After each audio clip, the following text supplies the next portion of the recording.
Then they take care of us when we not fit take care of ourselves. Then they work day and night. Now who are they talk about? Make you watch this video, make you find out. My people, well done. My name is Dr. Toyin. You see, get some people when they take care of us, then they call them nurses. Today na World Nurses Day. You see, nurses, they not be ordinary people, oh, then be angels when they work out for this earth. You see, when we need help, then they there for us. Then they help us clean our wound. Then they give us injection. Mama when born, then they help them. Pikin when sick, then they help them. Old mama, old papa, then they help them. Day and night, then they help us. This May 12, na the birthday of the mama of nursing. One person when they call Florence Nightingale. So now then they take celebrate all nurses for this day.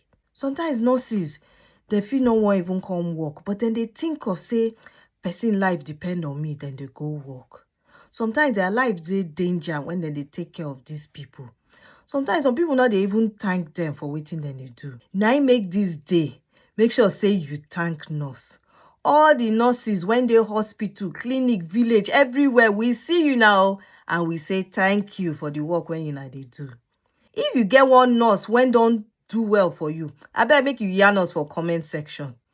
Make sure say you watch this video again, make you share am, make you subscribe to my channel. And until next time, smile because the day healthy and make sure say you thank nurse. Bye bye.